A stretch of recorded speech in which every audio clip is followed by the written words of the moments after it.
जमुना पार web series के episode 9 में स्वागत है आप सभी का। और इस एपिसोड का नाम है जमुना पारी सब पे भारी। और इसकी कहानी स्टार्टिंग होती है शांतनु बंसल से, जहां पे दिखाया जाता है वही गवर्नमेंट ऑफिसर जो है उसे गिरफ्तार कर लेता है और सीए काउंसिल कमेटी है वो चार्ज लगाती है बहुत सारे इल्जाम, वो भी शांतनु बंसल पे। बताया जाता है कि शांतनु बंसल ने बहुत सारे टैक्सेस अकाउंट्स का फ्रॉड किया है, साथ साथ वो मिला हुआ था थापर से। अब थापर जो है वो फरार हो चुका है, इंडिया छोड़ के जा चुका है। एंड इसके साथ साथ शांतनु बंसल बहुत ज्यादा प्रॉब्लम में फंस गया है। शांतनु बंसल अपने ऑफिस से ही गिरफ्तार हो जाता है। वो चिल्लाते रह जाता है अपने सर को, अपने बॉस को, लेकिन उसका बॉस नहीं सुनता है। फिर ये कहानी शिफ्ट हो जाती है काउंसिल में, जहां पे खूब सारे मेंबर्स बैठे होते हैं और वहां पे आते हैं बंसल साहब, यानी कि शांतनु के पिताजी। अब राणा बोलता है कि इन्होंने दूसरी कोचिंग के साथ हाथ मिला के अच्छा नहीं किया, क्योंकि वो ऑनलाइन क्लासेस वाले हमारा भी कोचिंग बंद करवा देंगे। इसके बाद होता ही है शांतनु के पिताजी यानी बंसल साहब बोलते हैं, देखिए मेरे पास इतनी ताकत नहीं है, क्योंकि मैं अभी अभी अपनी बीवी को हॉस्पिटल छोड़ के आया हूं, तो प्लीज कुछ और बात कर लेते हैं, स्टूडेंट्स के ऊपर बात कर लेते हैं। एंड तभी सबके पास मैसेज आता है कि शांतनु बंसल जो है वो गिरफ्तार हो चुके हैं और उन पे बहुत सारे चार्जेस लगाए हैं। एंड यहाँ पे जो बंसल साहब है वो उठते हैं और भागते हैं अपने घर की तरफ, क्योंकि उन्हें बचाना है अपने बेटे को। अब ये कहानी शिफ्ट हो जाती है शांतनु बंसल और उसी गवर्नमेंट ऑफिसर पे। ये लोग बातें कर रहे होते हैं। शांतनु बोलता है मैं निर्दोष हूं, मैंने कुछ भी नहीं किया। और फिर वो गवर्नमेंट ऑफिसर बताता है कि तेरे ही ऑफिस वालों ने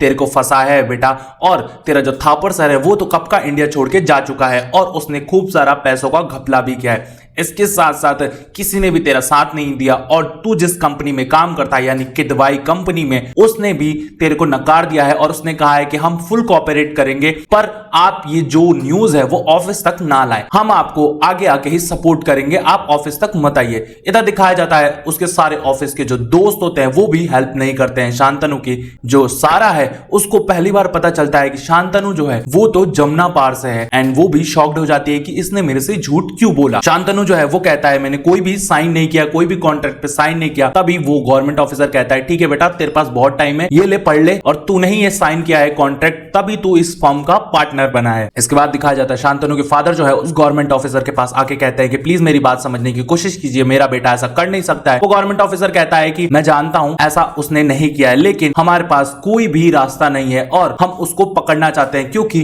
बड़ी मछली तो अब फंसी नहीं, तो भाई इसके ऊपर ही चार्जेस लगे हैं और हमने इसको गिरफ्तार कर लिया है, अब आप यहां से चले जाइए। एंड उसके पापा कुछ भी नहीं कर पाते हैं। फिर ये कहानी शिफ्ट हो जाती है राणा और उसकी बेटी पे। राणा की बेटी कहती है आपको मदद करनी चाहिए बंसल सर की, क्योंकि जब आपको जॉब नहीं मिल रही थी ना, तब बंसल सर ने एज अ टीचर आपको रखा था, तो प्लीज आप समझिए। और आज हमारी कोचिंग इसलिए नंबर 1 पे है क्योंकि आपके जो रूल है उसी पे हम चलते हैं। एंड ये बात राणा को समझ में आ जाती है। इसके बाद दिखाया जाता है शांतनु की मम्मी को। शांतनु की मम्मी जो है वो फिजियोथेरेपिस्ट से थेरेपी नहीं ले रही है कि जब तक उनका बेटा छूट के नहीं आएगा वो अपना इलाज ठीक से नहीं करवाएंगे। और सारे लोग बेचैन हो जाते हैं, सारे लोग परेशान रहते हैं। एंड वो बोल देती है कि अगर आप लोगों से नहीं हो रहा है तो मैं अपने बेटे को छुड़ा के लाऊंगी। तभी राणा की आवाज आती है। फिर बंसल साहब बाहर आते हैं एंड फिर वो हाथ जोड़ के गुजारिश करते हैं राणा से कि देख भाई, तू जीत चुका है, मैं हार चुका हूं, प्लीज तू यहां से चला जाओ और कोई तमाशा मत कर, मेरे पास नहीं है ताकत। फिर राणा बोलता है ठीक है, डिसीजन ले लिया। और वो सारे जमुना पार वाले लोग जो हैं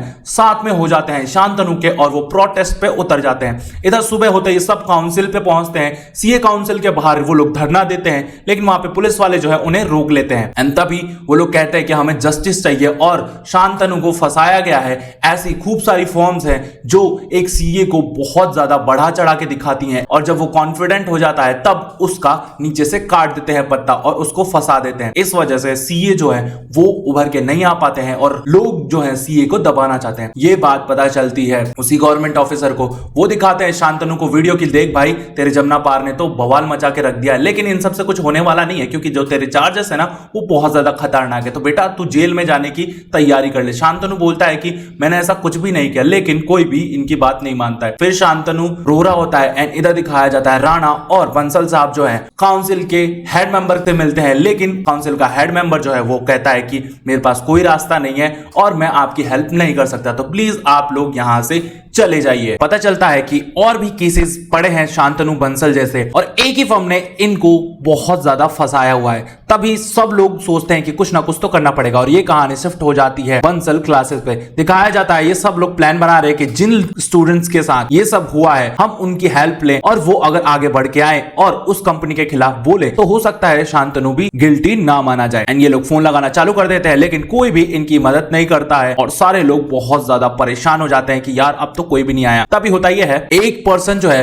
वो हेल्प करने के लिए रेडी हो जाता है। ये कहानी शिफ्ट हो जाती है उसी फर्म में जिसमें शांतनु काम करता था। सारे जो एम्प्लॉयज हैं वो देख रहे होते हैं न्यूज, तभी उसका बॉस आ जाता है और वो न्यूज चैनल बंद कर देता है और कहता है कि ये मीडिया वाले तो ऐसे ही नाम उछालेंगे, 2 दिन बात करेंगे फिर चुप हो जाएंगे, तुम लोग तो अपने काम पे चलो। एंड कुछ एम्प्लॉय जो शांतनु के दोस्त थे वो बात करते हैं कि क्या हमें इन पे ट्रस्ट करना चाहिए, एंड फिर वो काम करने लग जाते हैं क्योंकि उनको कोई फर्क नहीं पड़ता। तभी होता यह है, दिखाया जाता है शांतनु की बहन जो है अपने एक्स बॉयफ्रेंड से मिलती है, एंड उसकी पत्नी बता रही होती है उसके पति को कि आप लोगों को इनका चक्कर पता है क्या, आपको नहीं पता? तब उसका पति बोलता है नहीं मुझे तो नहीं पता। फिर उसकी पत्नी बोलती है कि सारे जमुना पार को पता है इनके बारे में, एंड फिर थोड़ा शॉक्ड हो जाता है और जल्दी से जाके अपनी पत्नी को ले आता है और कहता है कि कोई बात नहीं, लड़की तो मैं ही ले गया ना। तभी होता यह है, वो लड़का जो है वो गवाही दे देता है उस फॉर्म के खिलाफ, एंड फिर जब वो वीडियो वायरल हो जाता है तो सारे जो सीएस हैं वो निकल के आते हैं जिन जिन के खिलाफ केसेस लगे थे और जिनके साथ फ्रॉड हुआ था, वो सारे सीएस अपना अपना वीडियो वायरल कर देते हैं। इस वीडियो वायरल को लेके जाते हैं बंसल साहब उसी गवर्नमेंट ऑफिसर के पास, लेकिन वो गवर्नमेंट ऑफिसर वो वीडियो देख लेता है और कहता है कि ऐसा कुछ भी नहीं होगा और आप यहां से चले जाइए क्योंकि ये बॉलीवुड मूवी नहीं है, ये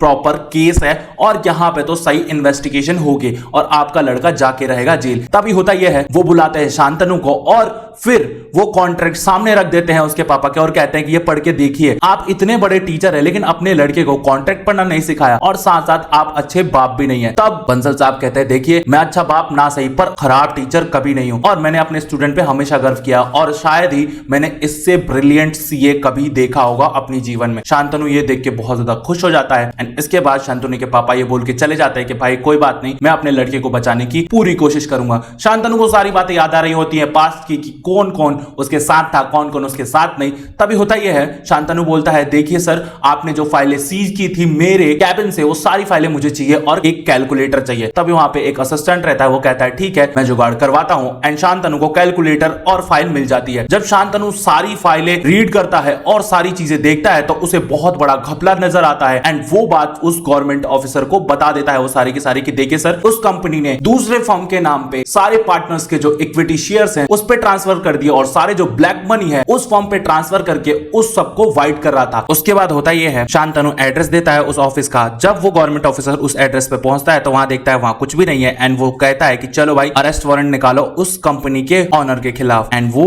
जो ऑनर है अरेस्ट हो जाता है। इधर शांतनु बंसल बेल पे छूट जाता है और फिर दिखाया जाता है सारे जो जमुना पार के लोग हैं उसके साथ खड़े होते हैं। शांतनु बंसल अपने पापा से माफी मांगता है, अपनी मम्मी के पास जाता है, सब लोगों से माफी मांगता है, जिसके पास वो बहुत पहले काम करता था उससे भी माफी मांगता है और सारे लोग खुश होते हैं कि भाई अपना भाई वापस आ चुका है और अब हम तबाही मचा देंगे। और ये जो जमुना पारी सब पे भारी एपिसोड है ये यहीं खत्म हो जाता है। तो रिमेनिंग एपिसोड्स देखने के लिए प्लेलिस्ट आपके सामने आ रही है, क्लिक कीजिए, एंजॉय कीजिए। वीडियो अच्छी लगी हो तो प्लीज इसे लाइक कीजिए, चैनल को कीजिए सब्सक्राइब और शेयर कीजिए इस वीडियो को।